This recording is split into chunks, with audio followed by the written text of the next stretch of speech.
Le journal de la ville, le premier magazine de la formation provinciale.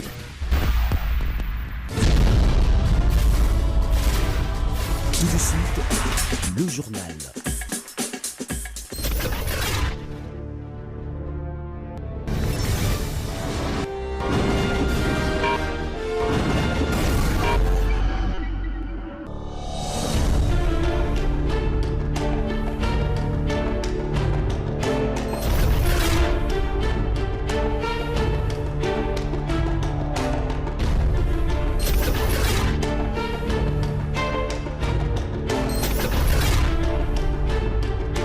Bienvenue à cette édition rétrospective de la semaine du Journal de la Ville que nous vous convions de suivre avec beaucoup d'intérêt.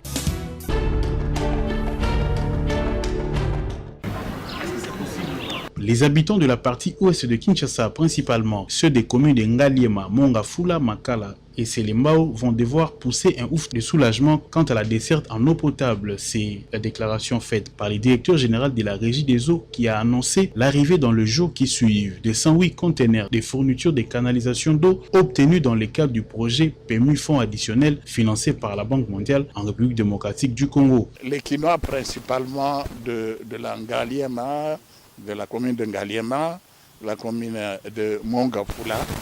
Et tout ce que vous êtes en train de vivre est déjà pris en compte par le gouvernement, par le chef de l'État, qui nous a mandaté à cette place de la Régie des eaux. Nous allons tout faire, nous sommes en train de tout faire pour que ces souffrances là-bas ne puissent continuer indéfiniment. Ces matériels qui arrivent, c'est pour améliorer les conditions de desserte pour vous. Restez tranquille, les choses vont s'améliorer davantage. Le numéro 1 de la Régie des eaux, Clément Moubiaï, a exhorté les Quinois à payer également leurs factures d'eau. Payez vos factures. La Régie des eaux n'entre pas réellement dans les prix des eaux, puisque le tarif est suivi et par l'État, par le ministère de l'économie. Il faut noter que les projets d'alimentation en eau potable en milieu urbain s'élèvent à hauteur de 168 millions de dollars américains et son exécution court jusqu'au mois de juin 2019. Par exemple, Indien 900 qui est...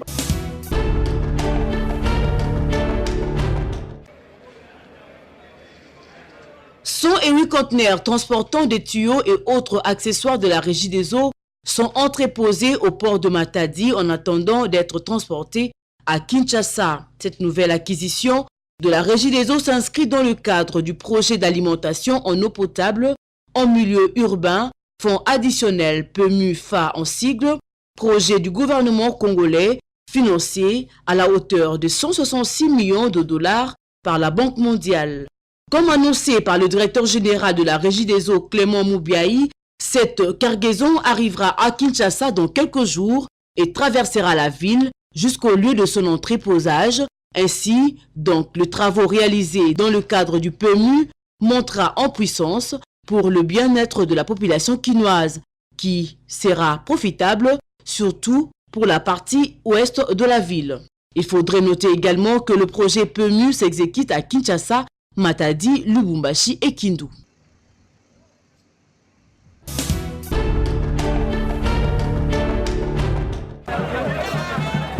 La désignation de Martin Fayulu Madidi comme candidat commun de l'opposition a semblé diviser la classe politique congolaise de l'opposition. Ce lundi 12 novembre, l'on a assisté à des mouvements de révolte au siège de l'UDPS et l'UNC. Alors qu'au siège de l'ECD, parti du candidat commun, les cadres et militants étaient en liesse et certains ne pouvaient pas se retenir. Vous avez vu la convivialité qui a animé tous les 7 leaders. Moi je crois que c'est à ces 7 leaders que nous devons jeter des fleurs, rendre hommage, parce que c'est eux qui se sont surpassés. Pour nous autres, le lieutenant de tous bords, ce que nous devons savoir, nous devons respect et honneur à nos leaders. Quant aux jets de pierre en direction décidés par les militants de l'UNC voulant exprimer leur déception, le professeur Kalé, les cadres de la dynamique de l'opposition, tentent d'éclaircir la situation. Vital Kamere, comme Félix Tshisekedi, viennent de se prononcer, qu'ils acceptent ce choix. C'est un choix démocratique qu'ils vont s'impliquer pour que la démocratie gagne.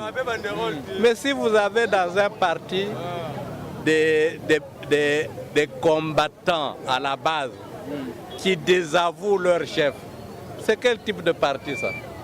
Ce que nous cherchions, c'est la démocratie. Suite à ces incidents, Nico Mayenge, le secrétaire général du MLP, fistule ses comportements peu démocrates. Là, ce ne sont pas des bases, ce sont des drogués, ce sont des gens qui sont manipulés par le pouvoir. Ce sont les gens qui ont été recrutés hier soir vers minuit et on les a déversés aujourd'hui, ce matin, pour créer des casses aux vies et au sud de la police. Imaginez-vous un seul instant, les partis de l'opposition, les membres de l'opposition qui commettent des exactions, des infractions, notamment les destructions méchantes, les coups et blessures, mais ils ne sont pas inquiétés par la police. La police est là, la police accompagne l'action des soi-disant militants de l'opposition. Ça veut dire que ce sont des gens envoyés par la Kabylie pour désavouer les leaders qui ont opté pour l'alternance. C'est une affaire à suivre.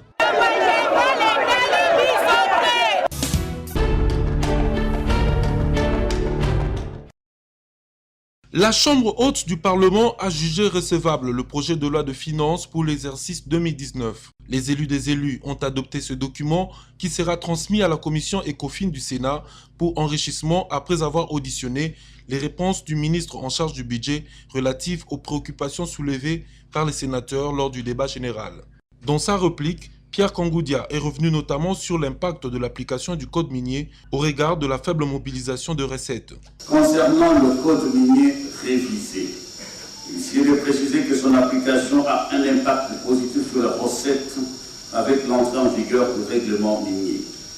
Pour 2019, les recettes minières attendues sont de l'ordre de 2708,9 milliards de francs congolais contre 1293,5 milliards de francs congolais en 2018, soit un taux d'accroissement de 109%.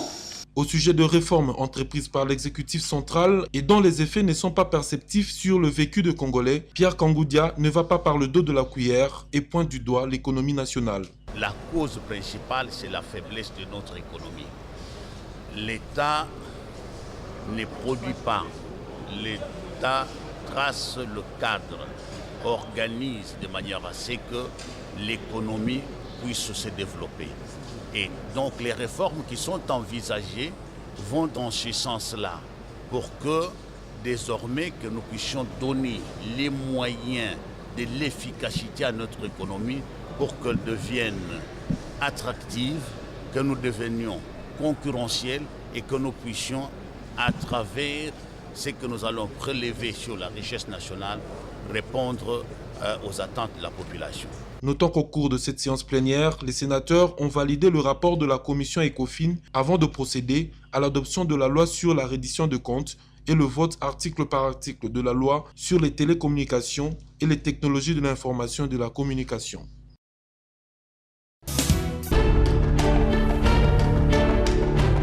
Mesdames et messieurs, bonsoir.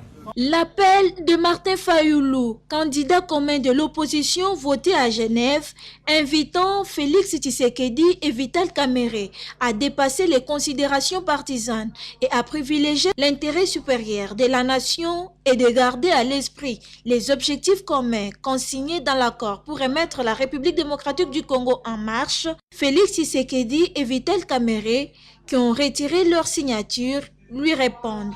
Dans son Twitter posté le mercredi 13 novembre, Félix Tshisekedi dit ceci à Martin Fayoulou. Cher Martin, au nom de Dieu, que nous prions, toi et moi, au Centre missionnaire Philadelphie, je te demande de dire à l'opinion les termes d'engagement que tu as pris devant moi, les yeux dans les yeux, 1 heure avant la réunion. Ainsi, nous pouvons parler d'intérêt de la nation.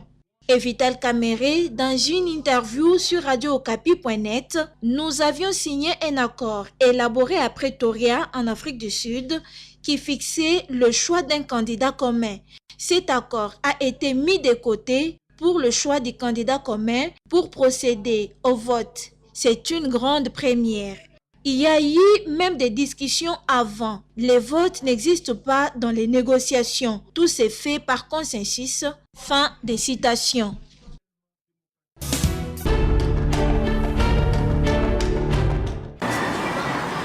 Deux agents de la société de gardiennage ASCO Sécurité étaient devant la résidence de leur patronne à Gombe ce 14 novembre pour réclamer leur salaire de 28 mois d'impaiement et leur décompte final ayant constaté la tombée en faillite de la dite société qui a perdu à ces jours tous ces grands marchés qui lui permettaient de fonctionner normalement. Ces derniers appellent les autorités congolaises à leur venir en aide. Aux victimes, il y a une justice au vivre de la part de la patronne Nabiso.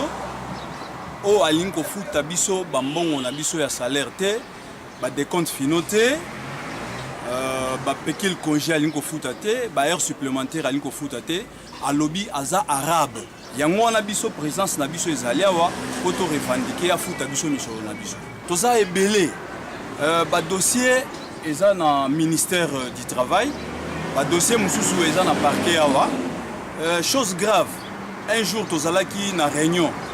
Donc staff Yasko, patronne Oyo, Dolores El Kouri, a déclaré que la justice Yamboka Oyo est en portefeuille. Sur ce, tout le monde qui est la biso nyonso o baké ko saisir justice. Ata eloko morote. Ba convocation est belé et ya nasko. Tout tikala comment nae azala inquiété ata na mukolo morote.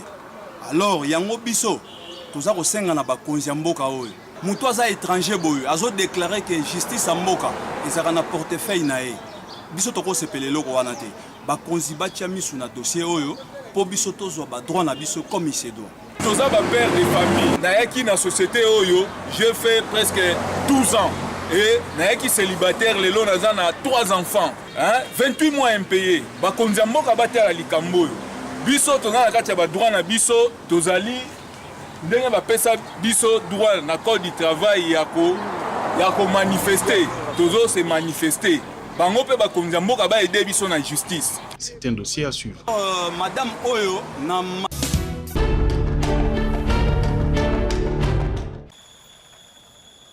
En mission dans le Congo central, l'équipe de la Régie des eaux dans le cadre du projet PMU sous le financement de la Banque mondiale ainsi que nos reporters sont allés vers la population afin de se renseigner sur la qualité de la desserte en eau dans la ville de Matadi.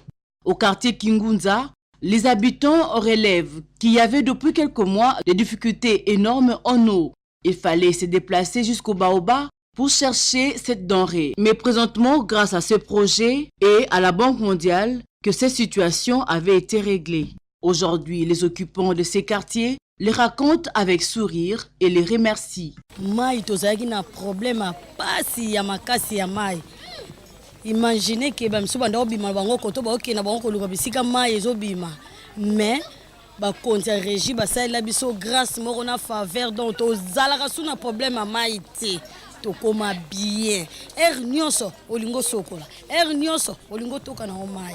Dozaku na bilo na ndako sute tokomaka nyonso sala na pompe. Tozopesa ba konjo ba sala ke biso tolonga na pasi ya mai. Merci. Banque mondiale Nzambe apambola bango bakisa bango su mayele na ba bisiko mai komaka te koma lisusu.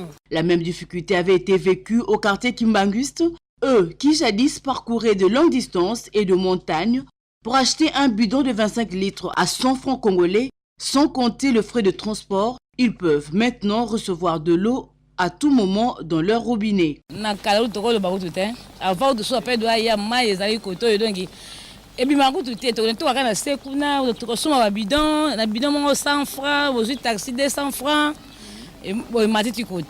Donc autant mai bano koma ututé depuis sous appel de sala musala mai koma chaque jour microagnos ça le no sala ka zo to na pompe. Il faut aussi signaler que cette délégation avait aussi visité l'usine de traitement d'eau de Matadi.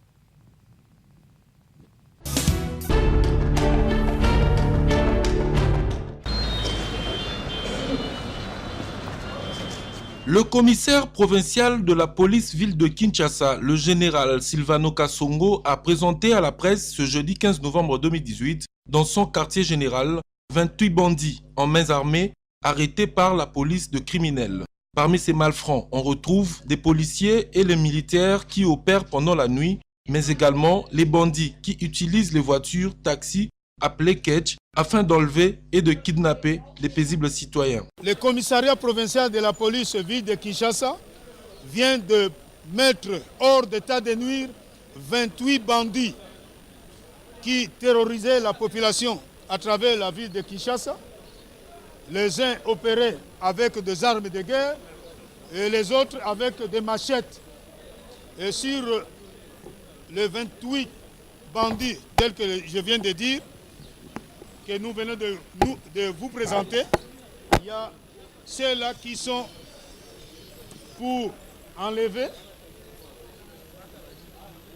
particulièrement les dames, à bord de voitures catch. Et votre police venait de saisir la voiture Toyota IST portant la plaque 9270 AQ01, parce que c'est cette plaque qui était souvent signalée par les victimes. Et votre police, le groupe de lutte contre la criminalité, vient de saisir cette voiture. Non seulement cette voiture, il y a une autre voiture, Toyota IST, plaque 9337 AV01. C'est la deuxième voiture utilisée par cette même bande. Il y a une autre bande spécialisée, beaucoup plus pour vol de moto.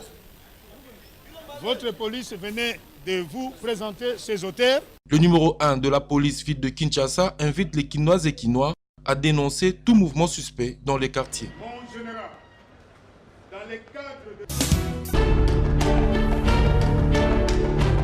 J'annonce que je retire ma signature pour respecter la volonté de la base. Après le feuilleton de retrait de signature du président de l'UDPS, Félix Tshisekedi, et celui de l'UNC Vital Kamerhe, les 5 autres leaders signataires de l'accord de Genève ont réaffirmé leur soutien au candidat Martin Fayulu, pour qui ils promettent de battre campagne à l'américaine, selon les propos de Moïse Katumbi, président de la plateforme Ensemble pour le changement. Nous allons continuer, nous allons mettre tous les moyens possibles pour que notre candidat puisse gagner. Et nous allons nous déployer partout. Nous allons faire la campagne à l'américaine parce que le peuple congolais, cette fois-ci, doit être libéré. Donc c'est la première alternance pacifique. J'invite le peuple congolais à soutenir Martin Fayulu et je demande à nos amis de nous rejoindre et de revenir à la raison. Et comme pour faire la réponse du berger à la bergère, les camps de 2 réfractaires ont également tenu une rencontre le vendredi 16 novembre dernier à Bruxelles et promettent des grandes surprises.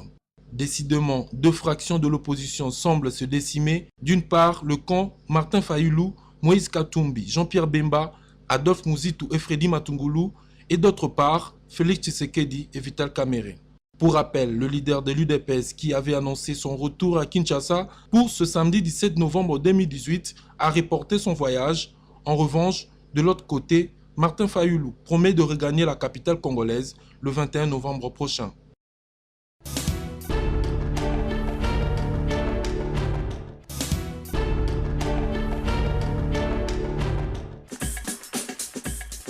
Fin de cette session d'information rétrospective. Merci de l'avoir suivi et déjà bon début de semaine à tous.